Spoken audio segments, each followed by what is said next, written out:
Hello, I'm Toycat and welcome back to my second channel geopolitical video. Today I wanted to talk about everyone's favourite region of the globe, the place that definitely doesn't cause disputes in the comments because it is the Middle East. Boy, does everyone remain cool-headed when talking about this place, but the news you might have heard about the Middle East is that Israel recently signed a peace deal with both the United Arab Emirates and Bahrain, and according to the BBC, it matters. And interestingly enough, they also signed a peace deal with Sudan afterwards, a normalization of relations, and then the exact same thing has just happened today with Morocco. As you can see right here, the US brokered a deal between Israel and Morocco to establish full diplomatic relations and resume official contacts with Israel. And this might not sound like a particularly big deal, and it might even sound confusing as to why that wasn't a thing in the first place, and if that is the case for you, then you probably don't know about this map. This is a map of countries that recognize Israel. As you can see, in green we've got countries that do, and in grey we've got countries that have never recognized Israel. And you might start to spot the wait a minute, is there something that those grey countries have in common? And then if you look at this map, countries with a state religion, wow, there's a very interesting overlap between countries which have Islam as their state religion and countries that don't recognize Israel. I wonder why that is, and we can beat around about why that is all day, but for now, let's talk about this newest news with Morocco, because it is a Muslim majority country, not even Muslim majority, Muslim official country, as you can see from this map that includes Western Sahara as territory right there, but you can tell from this map that Morocco is a Muslim majority country recognizing Israel, which is a very big deal. In fact, not only a Muslim majority country, but an Arab country too. Palestine, which is the hot button issue that causes all of these things, is actually, is the Arab territory that obviously, if you're an Arab country that is also Muslim, you might, take some offense to Israel kind of basically administering both the West Bank and the Gaza Strip, two parts of Palestine, which are Arab, and basically it is a religion and it is ethnicity kind of guiding the national politics, but that has changed because, as you can see, it's been normalized. And if we dive into it, first of all, I find it funny that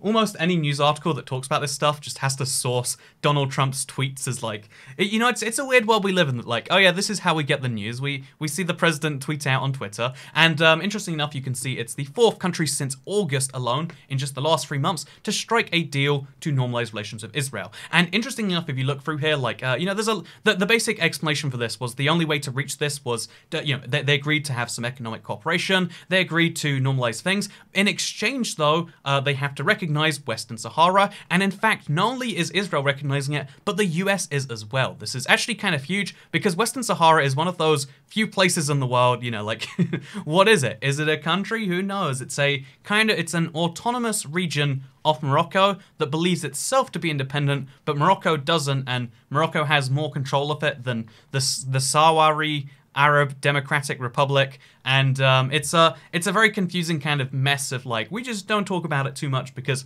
we're already talking about disputed issues, but basically in exchange for recognizing Israel's disputed issues and just dealing with it and saying, hey, we'll be friends with you, Israel is being friends with Morocco and is helping them out their Western Sahara issue by agreeing to it. And then again, the US, to kind of seal that deal for obvious reasons, they want to be seen as peacemakers in the Middle East, or maybe not even the US, maybe just a particular person wants to be seen as a peacemaker, but either way, we get a good deal out of it, but the deal that gets come out of it comes at that cost that will come up at some point in some future video. But for now, let's talk about this map some more, right? Because I find this to be super interesting, because this is what's really happening here is you're slowly starting to see countries turn green. We have a green over here that we didn't have before. It's kind of small. We have a country so small that's green that the country, this is Bahrain, this little green dot, it's so small that they have to make it a dot for you to even recognize it. And then you can see Sudan, which is I guess a much bigger country, and we're starting to see more and more blobs fill in. Soon Morocco and Western Sahara will be green as well.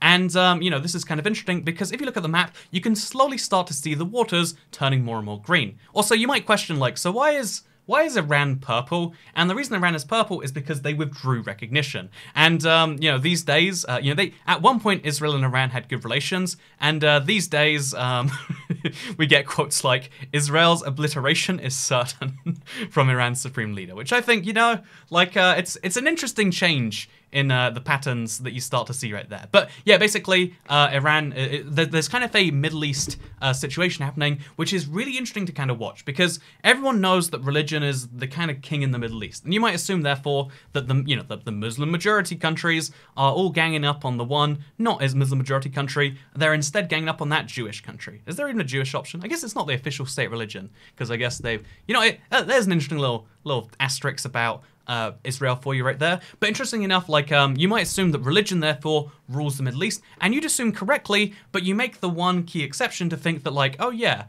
people, like you're forgetting that there is two types of, I guess things like that. And as a result, the biggest country in the Middle East, which in case you're curious, according to this list right here, because again, the Middle East is a big place with lots of countries, but it really is a few key players. Egypt is the biggest by a long margin, but they're kind of to the sidelines of this whole thing we're talking about.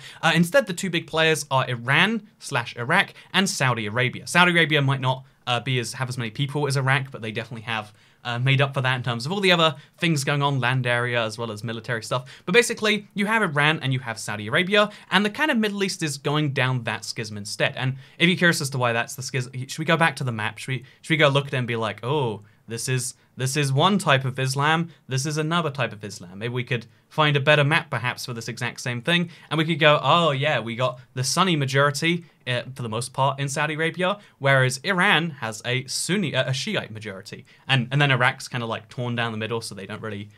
That's why they're kind of like outside of this game that we're gonna be talking about today. But basically, within the Middle East, even though there is Jewish majority over here, and you might assume that the two types of like Islam can get together to fight it, and for a while that was kind of the case. Instead, the religious divide kind of goes down Shiite/Sunni lines. And the reason as to why is, we're not going to dive into the differences even, but just let's say there's two types of Muslim, and the types of, the types of Islam over here are not very fond of the types of Islam over there. And in fact, as a way to help them even, it is looking very likely that Saudi, the big schism that's happening here is that Saudi Arabia is making more and more contact, mostly under the table for now, but like it's happening more and more with Israel, and it's looking like it's getting closer and closer to Israel and Saudi Arabia teaming up. And in fact, as a result of this like whole crisis you see in the Middle East, if we take a look at the latest kind of step in this, the Qatari diplomatic crisis, Qatar, which is just, again, I'm not going to assume you know exactly where Qatar is. The Middle East is a confusing peninsula. Qatar is this country right here. It's pretty small,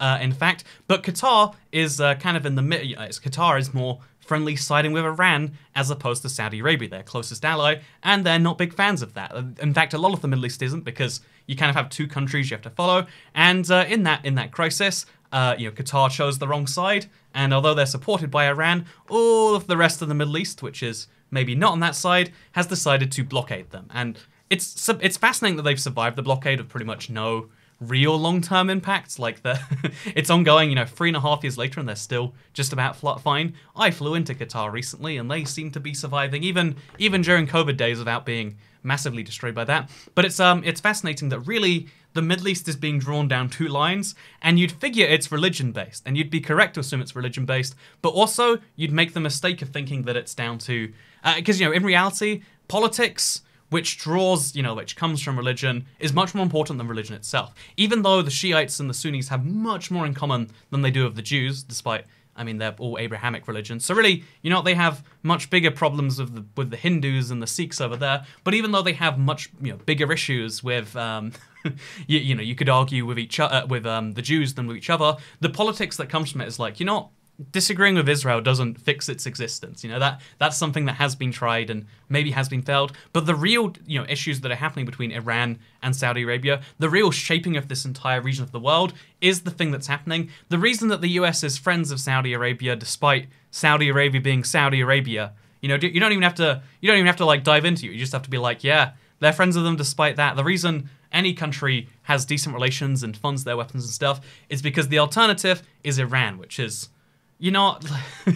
I've only got the one quote right here, but Iran's, I guess we're like all riled up to take it or whatever, but it's really that kind of thing where like, oh, that's why people talk about the Middle East is not about like, oh, it's all good and friendly. There's no like, oh yeah, there's this really good solution coming. It's like, there's a lot of questionable actors happening. It has some draw down to, that you can make a religious point, but it's not really about the religion. It's about politics that derives from religion in a really weird way. And in fact, this whole video is kind of hard to explain because it's all happening in a weird under the table way. And that's why we point to this and just say, hey, did you know that the Middle East and, like the whole of the world, the religious divide is slowly becoming a political divide, which is, I guess, arguably progress, right?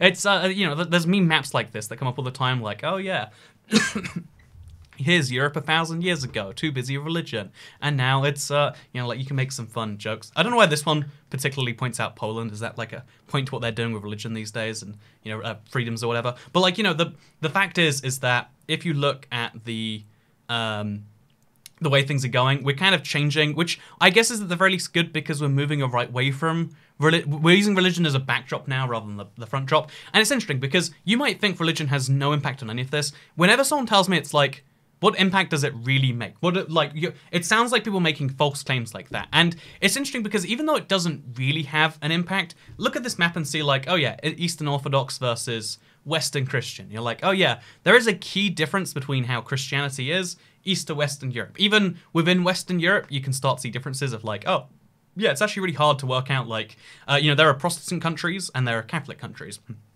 Protestantism is like slightly more loose in certain ways. Eastern Orthodox is a whole different thing. The religious lines on the map, despite just being religious lines, because they get picked up by politics, and because those politics actually affect people's lives, and because the moral values that people take from it actually do mildly, not by much. We're not going to pretend that like, oh yeah, everyone in this country follows Sunni values, and everyone in this country follows Protestant values, besides if they live in that little bubble right there. That's not realistically how it happens, but the minor policy changes that happen year to year, the minor cultural changes that happen year to year add up over a long enough time to start, like, you know, it's crazy. You might think that, oh, religious violence is like dead outside the Middle East, but need I remind you that there is an entire, there is a part of my country. I went to, when I first went to visit my father, this was when I first learned it. Like in case you're curious, I'm slightly Irish. I think probably more Irish than English.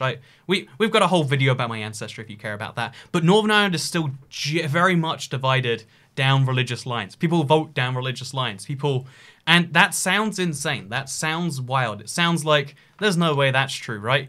But yet it is. But yet, you know, like that. I've heard stories.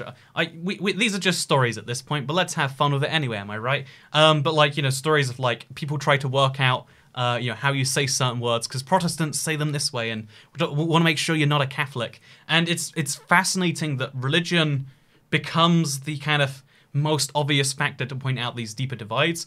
And yeah, as humans, we divide ourselves. Generally speaking, again, we'd assume we'd attack the outsiders the first, but it's really the insiders that are just slightly different to us. You know, like we might both worship Islam, but you worship Islam slightly different, and you have a different interpretation as to what Muhammad did all those years ago, and therefore I want to kill you and I want to obliterate your peoples. It's it's wild, it's crazy. But another example, just in case you think, so that silly Middle East, I in my reasonable country would not do that. This is a fact. So my girlfriend's American, and in America, race is a very, you know, like white, black, Asian issue, right? But you know, this is a real comment that it's not only is it proven by statistics and you know, like it's also proved anecdotally. Like I'll quote my black friend who's like, yeah, the groups you see the most racist against are Eastern Europeans in the UK. Generally speaking, let's call it the Polish people to keep things simple. The biggest group of racism, some people don't even like you calling it that because it's white on white or whatever, is between different, you know, like again, just going down that same, it's not actually religious lines, it's more like economic lines in that way, but we tie economics into religion. And why do we do that? The simplest thing I can use to explain is we have this weird obsession with needing a cultural narrative. You know, like economics and stuff like that, they happen a certain way and the world changes. But if you have a cultural narrative, if you have a reason that it's changing, things start to make sense. You know, and that is those narratives that we use affect all sorts of things. Why do we need narratives? Why do we need to have a culture war? Because realistically, reading into all the policy and all the things that are happening is too much for some people. So just having a side to pick and a side to jump down really works. And that side can be language, that side can be economics, that side can be religion, but it's lots of sides all at the same time. And sometimes the strongest narrative is one that is based on things that just feel inherently true, and one of those things seems to be religion, it seems. So yeah, this map of religion really determines a lot about the world. Also, isn't it fun that there's only a few countries that are Hindu? Like, you always hear about them as being one of the major world religions, but it's just because like the one biggest country is so big that it impacts the rest of the world. Also, you know, isn't it fascinating how unreligious China mostly is, right? You know, I think that's interesting. Maybe you don't. Also, did you know Mongolia was Buddhist? I genuinely did not until looking at this graph. Also, you know, something that here's another like political divide between like South America and the North America, like the Canada and the North America. Sorry, the United States of America. If you look at it, it's this like, oh yeah, the Catholic America and the not Catholic America. People assume there's a lot of, you know, for instance, like people from certain parts of South and Central America more likely to vote for one way than the other, as you might expect, because of that weird narrative that gets drawn there. And narratives and culture, it's way more important than it ever should be, because the precise details of everything are much less fun than the overarching narrative. And that overarching narrative is why Indonesia, to this day, still hasn't recognized Israel. That overarching narrative is why Pakistan and Bangladesh, still to this day, have not recognized, you know, like Israel. Because it's the easier, you know, like their peoples are not happy with it. If you look at Saudi Arabia, their citizens, you know, Palestine, very much not happy with it. Look at that. What are they doing here? They're burning and tearing at the same time, it looks like. Like, pick one, guys, pick one. But look how unhappy they are because, you know, like, I guess the Palestinians it makes sense for. But a lot of Saudis, a lot of Moroccans are not happy with these deals. A lot of Sudanese people are not happy with this deal. It is fascinating to see. There we go. Look, the Omar al-Bashir was, you know, a staunch foe of Israel because they're narratives that people can use to then get elected for their other things. And that's what you'll start to see non-stop all the time. Is it useful? I don't know. Is it a thing though? Yes. And that is why this map of the... Wait, wrong map. That is why this map of the Middle East means that even though there are Christians and Jewish people, there's a Jewish state even, that's not the biggest deal anymore because the people that are just like me but a bit different are much worse. Your friend is a worse enemy. The enemy of your friend is your enemy. No, the friend of your friend is your enemy. Because if you kill that friend of your friend, then your friend will be a better friend to you and won't hang out with them as much. And you know, yep, sticking with that. Friend of your friend is your enemy. Kill them as fast as you can. And the enemy of your enemy is your friend. And that's why when your enemy says they're going to obliterate your enemy, you stop them being your enemy and you make this guy your enemy. Yeah, nailed it. Okay, thank you for watching. Second channel, do care a little bit, but just not today. Goodbye.